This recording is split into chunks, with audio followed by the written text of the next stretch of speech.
Bona tarda a tothom, moltes gràcies per haver vingut a una tarda tan calorosa del mes de juliol, per tant vol dir que interès en teniu. També donar moltes gràcies a l'Institut d'Estudis Jurídics perquè, bé, la llei, una de les coses que ens diu és que hem de formar tots els professionals que estan entorn de les persones que treballen a les administracions públiques del nostre país i vam demanar poder fer aquesta formació per formar les persones que esteu treballant entorn de l'àmbit jurídic i gràcies a ells hem pogut fer aquesta primera formació que esperem que no sigui l'última perquè necessitem tots formar-nos en aquesta llei. Us explico una mica el format de la sessió d'aquesta tarda. Ara primer us passarem un petit vídeo que és una mica per entrar en el tema perquè aquesta llei és d'igualtat de tracte de persones LGTBI, però aquesta llei també diu que hem de fer una altra llei que ha d'entrar al Parlament ja, que és igualtat de tracte i no discriminació en general. Per tant, una mica aquest vídeo intenta recollir aquestes no discriminacions LGTBI, però també per altres condicions. La Susana us explicarà la llei, les coses més importants que ens aporta aquesta llei, i la segona part la faré jo, que us explicaré com estem implementant en aquesta llei des del departament.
My heart doesn't see race. Love has no age limit. That's my best friend. We are neighbors and best friends. We all have different religions, but we have universal love as well. I love my sister. Our family is no less than any other family. Love is love.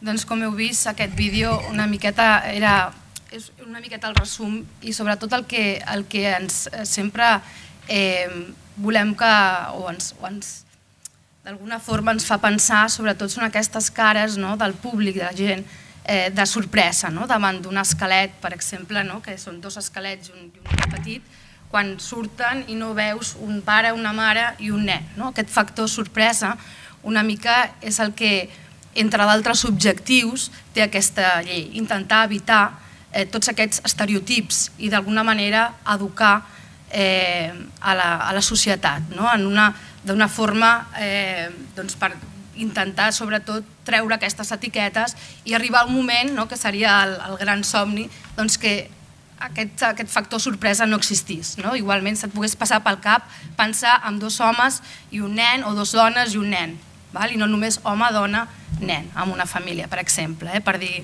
dir-ho d'alguna forma. La meva tasca avui aquí és fer un passeig, per dir-ho d'alguna forma, per la llei 11/2014, de 10 d'octubre, per a garantir els drets de lesbianes, gais, bisexuals, transgèneres i intersexuals i per erradicar l'homofòbia, la bifòbia i la transfòbia i, d'alguna forma, mostrar-vos els punts més importants d'aquesta llei. Una llei que, com ha dit la Lluïssa, és una llei molt recent, que va entrar en vigor l'any passat, a l'octubre del 2014, i que encara estem aprenent.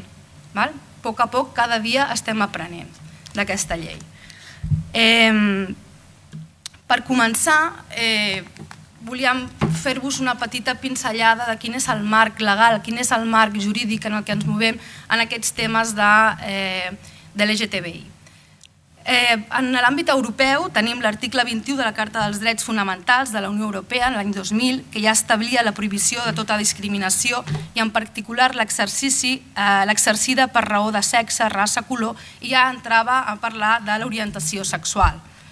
Les directives 2078 del Consell d'Europa i la 2043 del Consell d'Europa, una que és la del 78, va destinada a temes d'igualtat de tracte dintre de la feina, i la del Consell d'Europa del 43, 2000/43, desenvolupava el que era l'igualtat per raó de raça o ètnia. Aquestes 2 directives han configurat el panorama de la legislació europea per la lluita contra la discriminació. També podem destacar, dintre del que és l'àmbit europeu, la resolució sobre la igualtat de drets de les persones homosexuals i lesbianes de la Comunitat Econòmica Europea, la resolució del Parlament Europeu sobre l'homofòbia a Europa de l'any 2006 i, més recentment, la resolució del Parlament d'Europa de 4 de febrer del 2014 sobre el full de ruta de la Unió Europea contra l'homofòbia. En aquest cas, concretament, s'estableix, en aquesta resolució es marca un full de ruta, una estratègia, uns objectius perquè es treballi en pro d'una política global, plurianual, de protecció dels drets fonamentals de les persones LGTBI. A més, aquesta resolució subratlla que s'ha de respectar la llibertat d'expressió i manifestar les conviccions i opinions mantenint els principis de pluralisme d'idees que no incitin a l'odi, la violència o la discriminació. És important tenir en compte també el dret a la llibertat d'expressió, que molt sovint llinda amb situacions que podem considerar discriminatòries.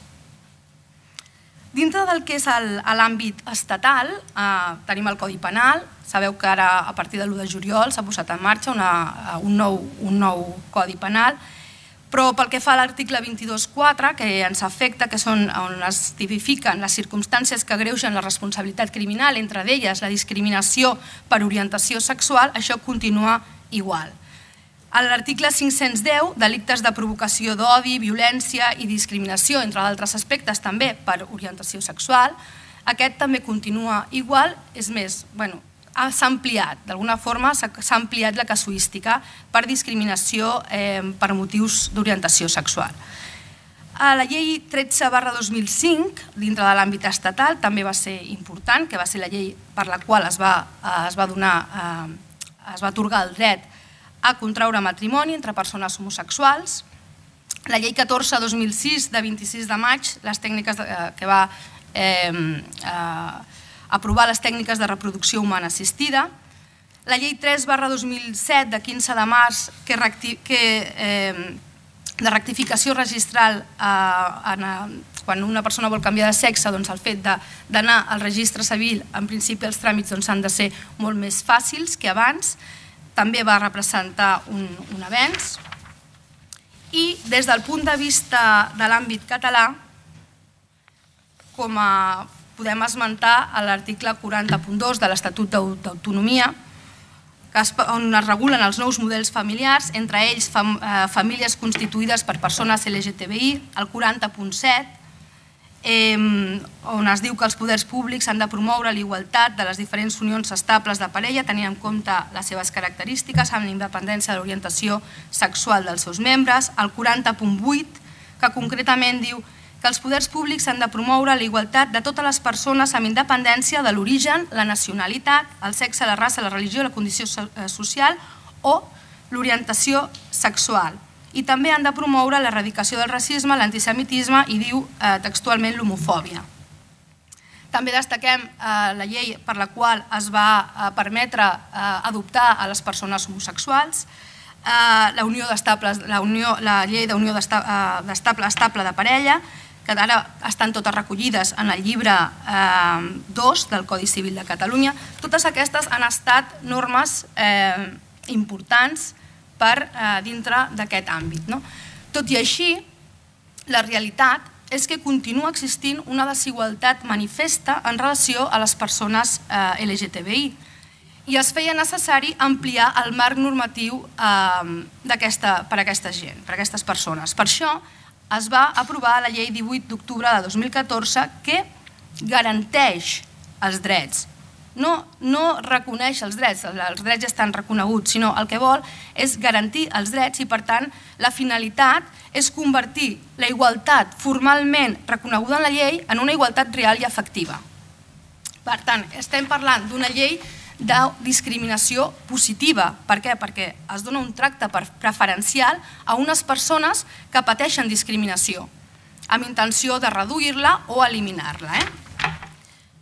I d'alguna manera la finalitat és visualitzar aquests fets, intentar educar en el respecte i la igualtat. Ja veurem que hi ha un article, després la Lluïsa ho desenvoluparà més, que és la coeducació, on la coeducació es tractaria d'educar en la igualtat des de la diferència. Això és una tècnica que ja es va utilitzar als Estats Units per ajudar a educar en la igualtat entre blancs i negres, per exemple. Doncs es parla en aquesta llei de la coeducació.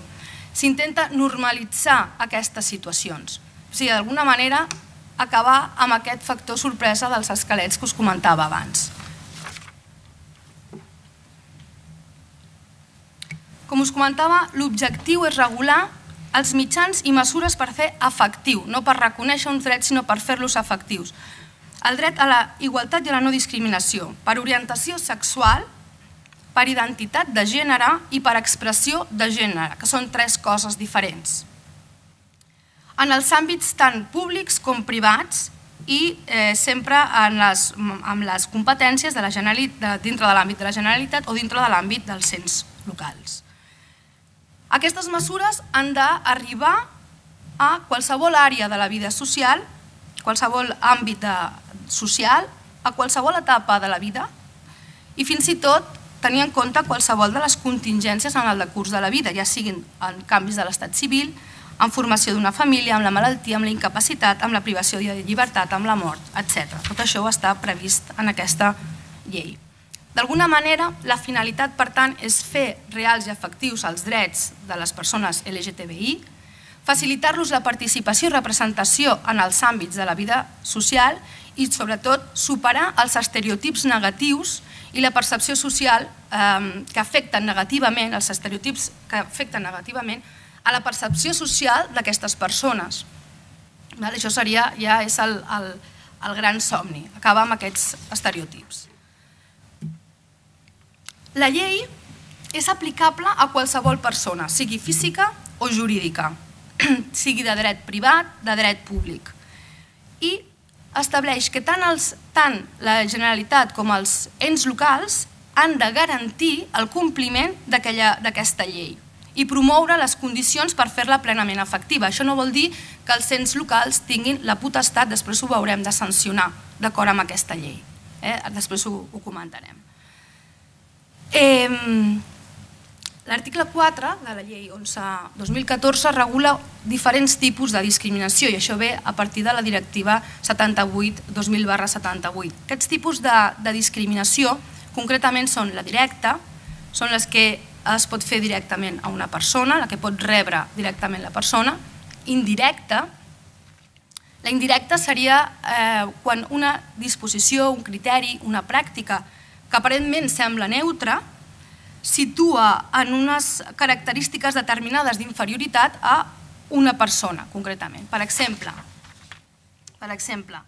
abans de l'aprovació de la llei del matrimoni d'homosexuals, qualsevol dret vinculat o un avantatge vinculat a estar casat, això feia estar en una situació de desavantatge a les persones que no podien casar-se. Les persones homosexuals no es podien casar. Per tant, aquesta norma, d'alguna manera hi hauria aquí una discriminació indirecta. O, per exemple, entitats financeres que han donat un crèdit a bons amb unes bones condicions als seus empleats, sempre i quan, per entendre'ns, sempre i quan tinguessin un contracte, una jornada sencera. Llavors, després es veia que la majoria de dones, per exemple, no podien accedir, o moltes dones no podien accedir a aquests crèdits perquè tenien una reducció de jornada. Per tant, d'alguna manera quedaven discriminades. Per associació, la discriminació per associació seria el cas de la discriminació, per exemple, en casos de, us poso un exemple molt gràfic, una celebració d'un grup d'amics que van a celebrar un aniversari i van a un bar i la persona que és el seu aniversari és gay, la seva parella en el moment de donar-li el regal li fa un petó. El propietari del bar el que fa és fer fora a tot el grup. Això seria una discriminació per associació, per relació, independentment de si són gais o no són gais, o són lesbianes o no ho són, si són persones LGTBI. Per tant, aquí fa fora a tot el grup. Per error seria la discriminació, per exemple, em fan fora d'una discoteca perquè diuen que soc gay i no ho soc. Múltiple. La discriminació múltiple és quan es poden juntar diferents tipus de discriminació. Doncs soc perquè soc lesbiana i a més transsexual, per exemple. Per ordre, perquè el responsable del bar li ha dit al cambrer que fes fora A. Doncs quedaria també afectat. Per assetjament, per represàlies, doncs perquè he testificat o perquè he denunciat o perquè he posat una demanda, pel que sigui, perquè he posat una queixa i doncs jo també resulto, també hauria d'estar penat. La victimització secundària seria la discriminació per victimització secundària, fa referència a un maltractament addicional de la pròpia víctima per negligència dels que intervenen. Seria, per exemple, una mala gestió del cas. En un cas concret, totes aquelles persones que puguin intervenir, des de periodistes fins al personal de l'administració, fins a personals de diferents entitats, si no han portat bé aquest cas i pel que sigui no estan coordinats, no hi ha un protocol, no hi ha un seguiment d'aquest cas rigorós, i fan que aquesta víctima, per exemple, torni a reviure el cas 1000 vegades, podríem entrar aquí en una discriminació, per victimització secundària, simplement per negligència de les persones que intervenen. Això s'ha de tenir molt en compte.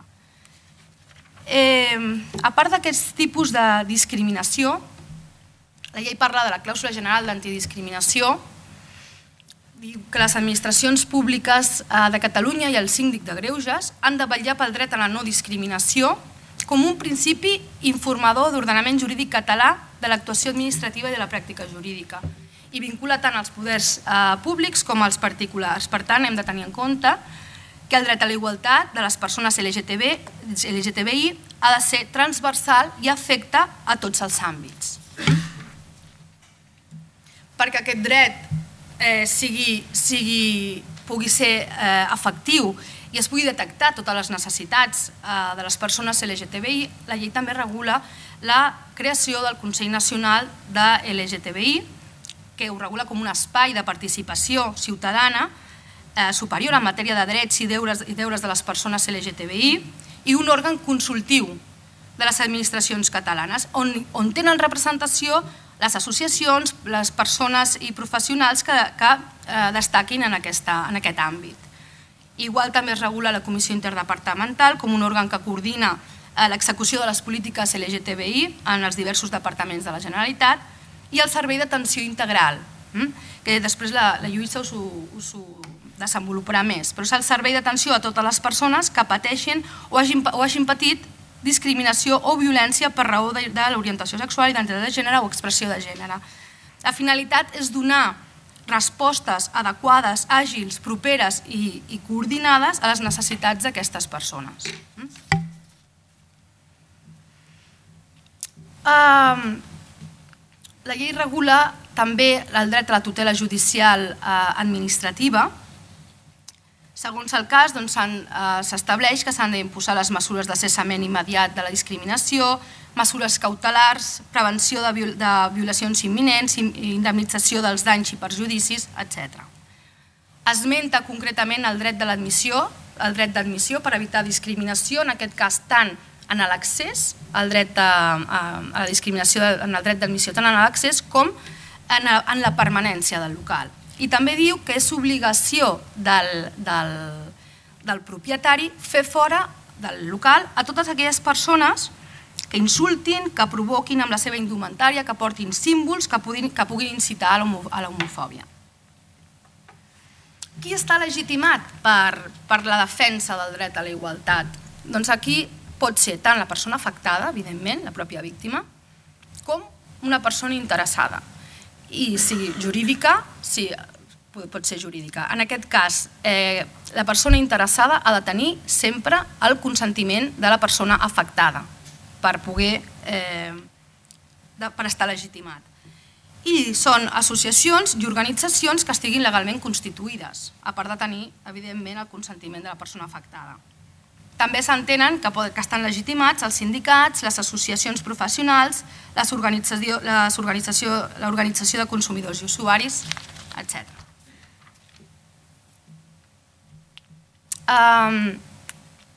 Per tant, sempre la llei regula que sempre que hi hagi un risc de patir discriminació o violència en aquestes persones tenen dret a rebre de forma immediata protecció integral, real i efectiva. I finalment també destacar el dret a l'atenció i a l'assistència jurídica especialitzada. S'ha de crear una atenció, una assistència jurídica especialitzada en temes de discriminació i violència en relació a les persones LGTBI.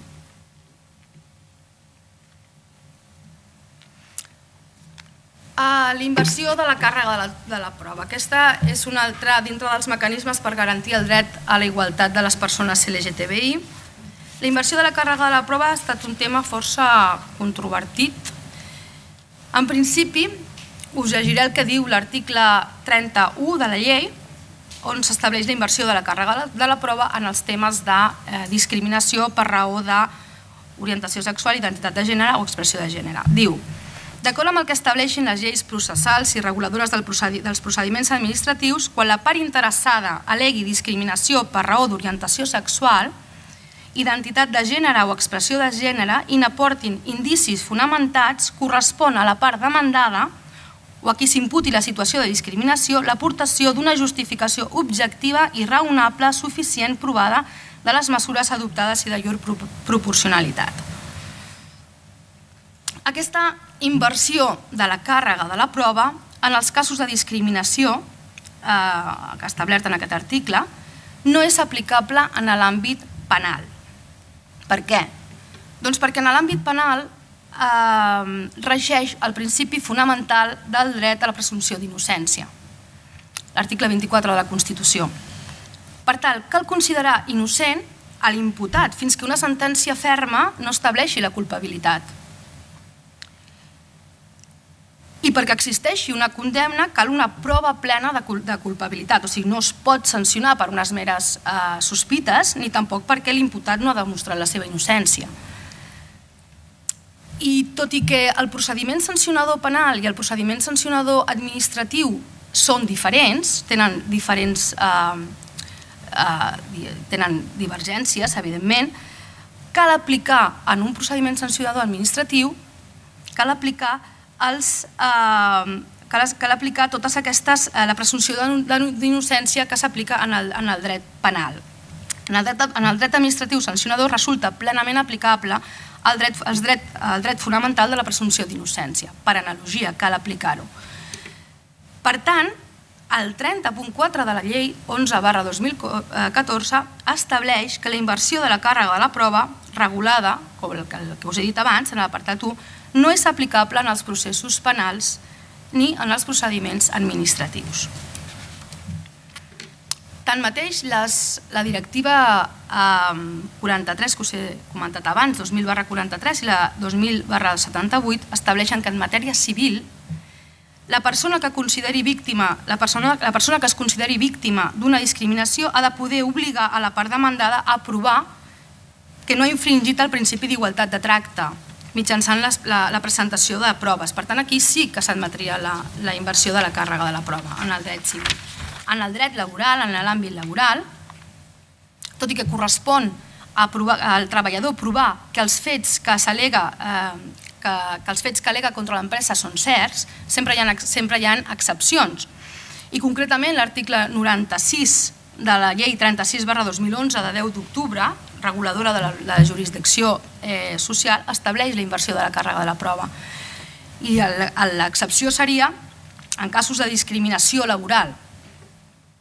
En casos de discriminació per sexe, raça, orientació sexual, per exemple, en cas de mobbing, el treballador ha de portar un indici de prova i amb això el jutge ha de decidir si és suficient per invertir la càrrega de la prova i obligar l'empresa a provar que les seves decisions o mesures no estan fonamentades en una discriminació.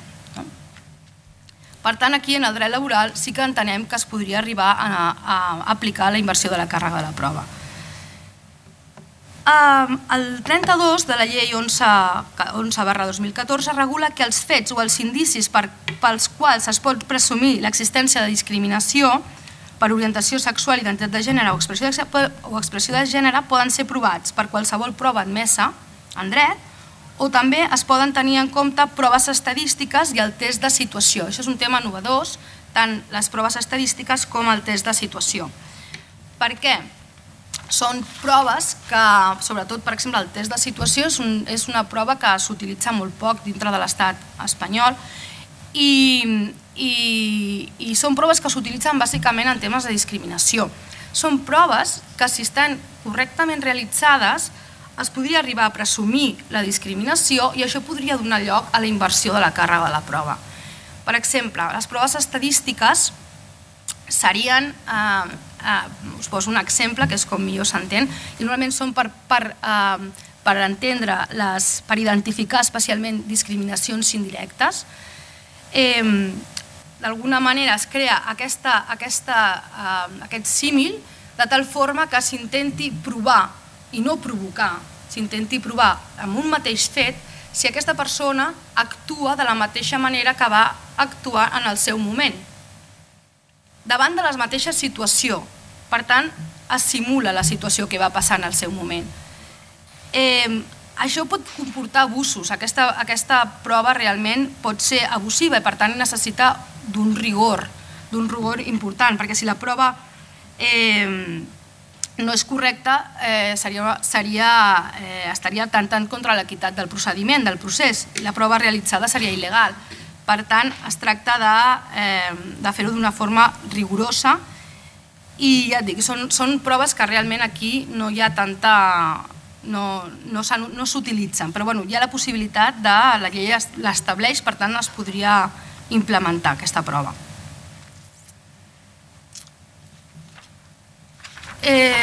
A partir d'aquí, de la inversió de la càrrega de la prova, volia parlar-vos del que és ja més el procediment sancionador, que seria com un altre apartat d'aquesta llei. El procediment sancionador, i d'alguna forma també dir-vos que les infraccions que tenim recollides, ara ho veureu molt sovint, estan al llindar amb el que és falta o delicte. Per tant, molt sovint el que ens veiem amb l'obligació és de passar-ho a Fiscalia, que Fiscalia faci les investigacions que cregui pertinent i en el cas que no hi hagi falta o delicte i es recondueixi per la via administrativa, però si és falta o delicte, en aquest cas ja no podem parlar de faltes, a partir de l'1 de juliol no podem parlar de faltes, ara amb la reforma del Codi Penal hem de parlar de delictes greus, de delictes menys greus o de delictes lleus. Per tant, les faltes passen a ser delictes lleus. Per tant, en el nostre cas ara seria, si no és delicte, podria ser infracció administrativa. La llei diu que són infraccions administratives les accions o omissions tipificades per la llei dins de l'àmbit material de la competència de la Generalitat o dels ens locals de Catalunya i sempre que no constitueixin falta o delicte, que seria sempre que no constitueixin delicte. No es considera discriminació si l'acte, criteri, norma, conducta o pràctica es pot justificar objectivament, amb una finalitat legítima i com un mitjà adequat, necessari i proporcionat per assolir-la.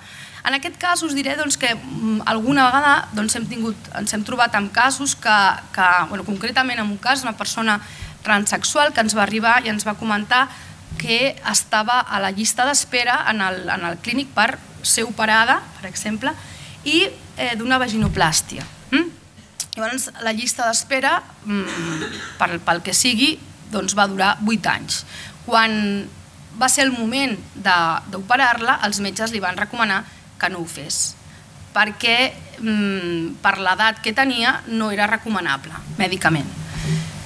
Clar, després d'esperar 8 anys, després de seguir tot el procediment, que li diguessin això, va venir i ens va dir, escolta, que jo crec que aquí pot haver una discriminació. Clar, després d'estudiar aquest cas, realment no van veure que hi hagués una discriminació, podria haver una mala praxis de l'administració en aquest sentit, però concretament justificar que hi ha una discriminació per raó d'orientació sexual no es va trobar. Per tant, hi ha casos que realment pot semblar una cosa però no ho és. Per tant, no es considerarà discriminació si l'acte, criteri, norma, conducta o pràctica es pot justificar objectivament amb una finalitat legítima i com un mitjà adequat. Vull dir, aquesta persona va ser tractat igualment com la resta i en principi no se la va acompanyar, se la va assessorar, però no es va poder obrir cap procediment sancionador. Ara no sé què he fet. Aquí. En la discriminació, si té lloc en l'àmbit laboral, serà objecte d'investigació sempre per la jurisdicció laboral, ja no entrarà dintre del nostre àmbit. Què passa en el sistema sancionador, el procediment sancionador? La disposició transitòria segona diu que és aplicable per sancionar el decret 278/1993 de 9 de novembre, que és el procediment genèric de la Generalitat per actuar davant dels procediments sancionadors, per sancionar. I diu, mentre no s'aprovi un decret que reguli el procediment sancionador en matèria antidiscriminatòria. Per tant, mentre tant no tinguem un procediment sancionador concret amb aquesta matèria de discriminació, hem d'aplicar aquest decret genèric, que no sempre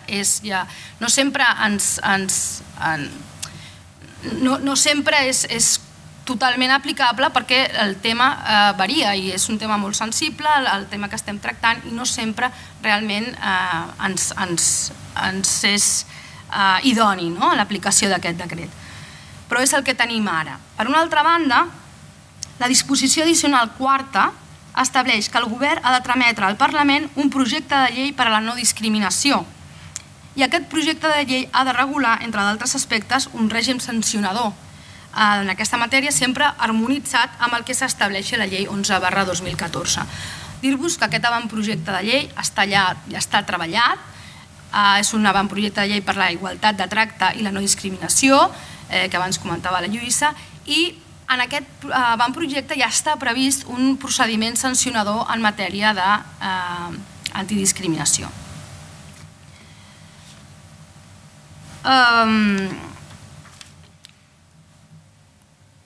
Què passa quan, com us he dit abans, què passa quan la infracció administrativa ratlla la possibilitat que pugui arribar a ser un delicte? Doncs llavors nosaltres com a administració el que hem de fer és suspendre el procediment.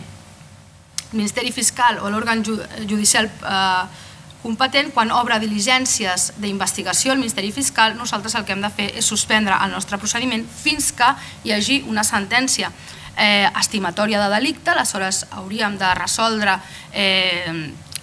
hauríem de fer una resolució de sobreseïment i arxiu del cas, o bé pot ser que el Ministeri Fiscal comuniqui la improcedència d'iniciar o de continuar les actuacions. Si creu que no és un tema penal, aleshores s'hauria de continuar el procediment administratiu, però pot ser que no pugui continuar perquè no han identificat l'autor dels fets, per exemple. En aquest cas, vam tenir un cas concretament d'un tuit, vam tenir una denúncia d'un tuit que deia, en el Twitter, yo prefiero tener un hijo subnormal que gay, la homosexualidad es repugnante, entre d'altres bajanades. A partir d'aquí, aquest Twitter va ser... Aquest cas va arribar a Fiscalia, Fiscalia va fer les seves investigacions i ens va arribar un decret del fiscal on ens deia que havia resultat impossible trobar l'autor del Twitter i que per tant, por todo ello, no habiendo podido averiguar la identidad del autor de los tweets denunciados, la investigación no puede continuar procediendo de conformitat con el artículo tal. El fet que després d'investigar aquest cas no s'hagi pogut trobar la persona, el que fa és que això ens vincula també a nivell administratiu i en aquest cas també hauríem de sobreseir el cas. En un altre cas, per exemple, el joc de matar gais, no sé si heu sentit, a la premsa també va ser hi havia un joc en el Google que funcionava d'aquesta manera. Hi havia un caçador i havia de matar gais. Havia de matar un gai que sortia en un bosc, s'anava sortint i havia de matar-lo. Si no matava el gai, llavors el caçador era violat. Aquest joc, evidentment, també el fiscal va fer treure'l del Google, apartar-lo del Google i ho va sancionar, el fiscal ho va passar a mans del jutge perquè va considerar que hi havia un delicte aquí de provocació d'odi, de violència i de discriminació d'acord amb l'article 510 del Codi Penal. Per tant, aquest seria un altre cas que per part de l'administració, si s'ha detectat que hi ha un delicte, doncs seria un altre motiu per arxivar el cas a nivell administratiu. Fins i tot aquest cas,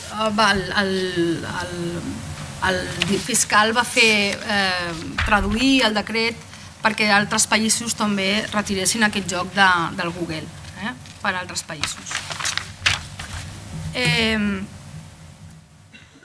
El procediment sancionador, no vull entrar a dir-vos com funciona el procediment sancionador administratiu perquè crec que ara no és el moment i hem de deixar temps per altres qüestions, però només comentar-vos que el que estableix aquesta llei és que qui té la competència per iniciar el procediment sancionador, per iniciar i per imposar la sanció, només és la persona titular de la Secretaria General del Departament competent en matèria de no discriminació, que en aquests moments és el Departament de Benestar Social i Família. Per tant, només és la Secretària General del Departament competent. No parla aquí, per exemple, dels ens locals.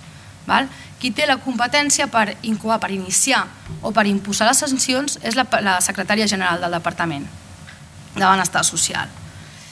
I un altre punt interessant també, a part que el síndic de Greuges també pot instar a la secretària perquè iniciï el procediment. Sempre l'inici d'un procediment sancionador sempre ha de ser d'ofici, per denúncia, evidentment, i un altre tema important és l'article 11 de la llei que parla del deure d'intervenció. Qualsevol funcionari, si s'assabenta d'una situació de discriminació, ha de comunicar-ho a l'ens competent i ho ha de comunicar a l'ens competent. Per tant, és el deure d'intervenció per part dels funcionaris públics. L'article 11 parla d'aquest tema. No us vull atabalar amb el procediment, procediment d'instrucció, hi ha 3 fases, és l'inici, la instrucció i la resolució de l'expedient, finalment. Parlem de les infraccions. Les infraccions que marca aquesta llei serien les lleus, les greus i les molt greus. Com infracció lleu, diu que són infraccions lleus les expressions vexatòries per qualsevol mitjà que incitin a exercir la violència contra les persones i la seva família i de manera intencionada. Això seria una possibilitat d'infracció lleu. Fer servir expressions vexatòries que inciten a la violència de manera intencionada en els mitjans de comunicació, també, o bé actes que comportin aïllament, rebuig, menyspreu públic de les persones de forma notòria i explícita. Aquestes serien les 3 infraccions lleus.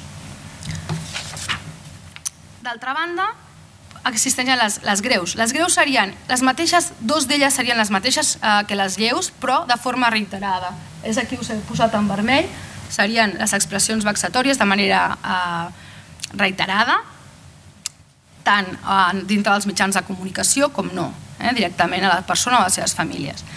I inclou aquí el maltractament o destrucció d'objectes de propietat, sempre que no siguin delicte o falta. En aquest cas, per exemple, sempre que no siguin delicte. Impedir intencionadament un tràmit, un servei, per exemple, a l'escola, això ho hem viscut, passa que encara no estava en vigor la llei, però d'una parella homosexual intentar inscriure el seu fill a l'escola i negar-li la inscripció del fill. Això seria castigat amb una infracció, seria una infracció greu. I les molt greus serien els assetjaments i el fet de convocar espectacles públics d'activitats recreatives amb l'objecte d'incitació a l'odi, la violència i la discriminació de les persones LGTBI, que també podrien estar ratllant els diferents tipus de delictes, tant un com l'altre. L'assetjament podrien ser delictes contra la integritat física o moral i el de convocar espectacles directament delictes d'odi, violència o discriminació. La filosofia de la sanció en aquesta llei en principi és pecuniària, és a dir, es castiga amb una sanció pecuniària. Les lleus, sempre amb el referent sempre és l'IRSC, que és l'índex de renda de suficiència de Catalunya, que està en 569,12 euros actualment, i diari és 18,19 euros, perquè tingueu una idea. Per tant, les lleus serien entre 7 dies i 3 mesos, l'IRSC es castiga d'una forma pecuniària, i les greus i les molt greus pot ser una sanció o més, i pot jugar amb el tema pecuniari i es pot afegir la prohibició de rebre ajuts, per exemple, subvencions públiques durant màxim un any si és greu o de 2 a 5 anys si és molt greu, i la prohibició de contractar amb l'administració de la Generalitat durant màxim un any si és greu o molt greu, seria entre un any i 3 anys. I això es podria, tant la durada com afegir una altra sanció, això dependrà d'una sèrie d'uns criteris que ara veurem. Concretar la sanció, graduar la quantia, establir la durada, s'ha d'equilibrar i s'ha de tenir en compte estableix una sèrie de proporcions adequades.